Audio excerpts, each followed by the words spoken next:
Assalamualaikum warahmatullahi wabarakatuh. Baiklah, kami dari kelompok 1 akan mempresentasikan makalah kami yang pertama, yaitu pengertian kaidah fikih. Pengertian kaidah-kaidah fikih atau al-qawaid al-fiqhiyah dapat diurai dari dua kata, yaitu kaidah-kaidah atau qawaid dan fikih. Arti fikih dalam pengertian bahasa atau etimologi adalah paham atau mengerti. Adapun dalam istilah terminologi, fikih dalam pengertian ini berarti ilmu hukum atau syariat, dan orang yang ahli dalam ilmu ini disebut faqih. Menurut para ulama, pengertian kaidah fikih yaitu: pertama, menurut Amir Syarifuddin, kata fikih adalah hasil penemuan mujtahid dalam hal-hal yang tidak dijelaskan oleh nas. Yang kedua, menurut Muhammad Abu Zahrah menjelaskan bahwa kaidah fikih atau al-qawaid al-fiqhiyah adalah himpunan hukum-hukum syara yang serupa sejenis lantaran ada titik persamaan atau adanya ketetapan fikih yang merangkaikan kaidah-kaidah tersebut.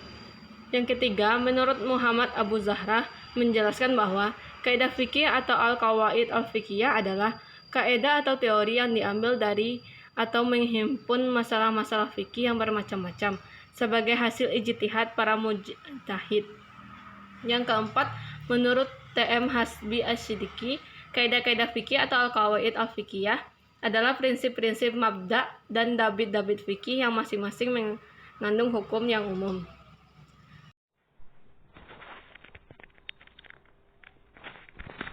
Materi selanjutnya yaitu perbedaan antara kaidah fikih dengan nazariyah fikih. Adapun perbedaan yang mendasar antara kaidah fikih dan nazariyah fikih adalah: yang pertama, cakupan kaidah fikih sangat luas, sedangkan nazariyah fikih hanya mencakup bab fikih tertentu. Dari segi ini, nazariyah sama dengan dawabit fikih. Yang kedua, secara redaksional, kaidah fikih sangat singkat dan maknanya lebih umum dibandingkan dengan nazariyah fikih. Yang ketiga, setiap kaidah fikih mencakup nazariyah fikih dan tidak sebaliknya. Yang keempat, pembahasan nazariyah fikih tidak memerlukan pemikiran lebih lanjut, sedangkan kaidah fikih memerlukan pembahasan yang lebih detail. Yang kelima, kaidah fikih tidak mencakup rukun, syarat, dan hukum, sedangkan nazariyah fikih tidak menetapkan hukum. Yang keenam, kaidah fikih menetapkan hukum dengan sendirinya, sedangkan nazariyah fikih tidak menetapkan hukum. Yang terakhir, nazariyah fikih merupakan pengembangan dari kaidah. Baik, materi selanjutnya yaitu perbedaan antara kaidah fikih dengan kaidah usuliyah. Secara lebih rinci, perbedaan antara kaidah fikih dan kaidah usuliyah dapat dijabarkan sebagai berikut. Perbedaan yang pertama yaitu, secara umum, kaidah usul hanya berhubungan dengan lafaz-lafaz dan dalalahnya terhadap hukum, sedangkan kaidah fikih berhubungan dengan entitas hukum-hukum tersebut. Yang kedua, kaidah usul adalah cara menggali hukum syara yang praktis, sedangkan kaidah fikih adalah kumpulan hukum-hukum yang serupa yang kembali pada satu hukum yang sama. Yang ketiga, kaidah usul dibangun atas hukum-hukum ijmaliyah, sedangkan kaidah fikih dibangun atas dasar kesamaan ilat dalam berbagai peristiwa yang terjadi. Yang keempat, kaidah usul muncul sebelum furu' atau cabang, sedangkan kaidah fikih muncul setelah furu'. Yang kelima, kaidah usul terbatas pada bab usul, objek, dan masalah-masalahnya. Adapun kaidah fikih tidak terbatas jumlahnya, bahkan tersebar secara meluas dalam kitab-kitab fikih umum maupun fatwa di seluruh kalangan mazhab.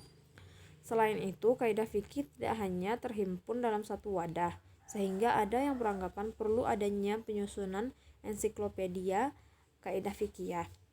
Yang keenam, kaidah usul bersifat menyeluruh tanpa ada pengecualian, sedangkan kaidah fikih bersifat mayoritas, sehingga memungkinkan adanya pengecualian-pengecualian. Pengecualian adalah adanya masalah yang hukumnya berbeda dengan satu kaidah tertentu dikarenakan ada satu sebab.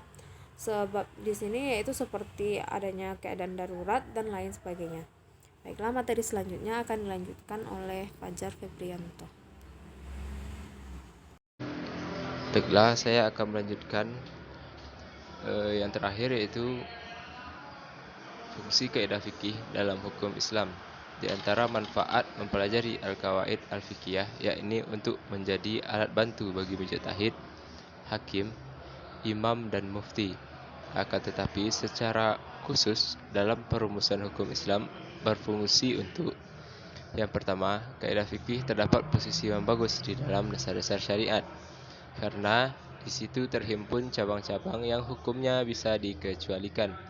Selain itu, masalah-masalah terkadang bisa bertentangan, namun di bawah satu tautan dapat memudahkan untuk kembali pada kaidah dan membuatnya supaya lebih terjangkau. Yang kedua, memudahkan ulama selain ahli bidang fikih untuk membaca fikih Islam dan sejauh mana ketentuan-ketentuan dan kepatuhan terhadap hak dan kewajiban. Selanjutnya, Fadlolan Musyafa' dalam bukunya Islam Agama Mudah memberikan penjelasan terkait dengan fungsi dari kaidah fikih sebagai berikut. Yang pertama, menginventarisir masalah-masalah yang ada untuk dicarikan legitimasi hukumnya. Yang kedua, menyatukan hukum-hukum atas beragam persoalan yang mempunyai kesamaan ilat. Dan yang ketiga, kaidah fikih mampu memberikan informasi yang akurat di dalam mengelaborasi hukum syar'i secara luas. Berbeda dengan kaidah usul yang hanya berorientasi kepada penggalian makna dan substansi nas. Baiklah, sekian dari saya. Saya kembalikan kepada moderator.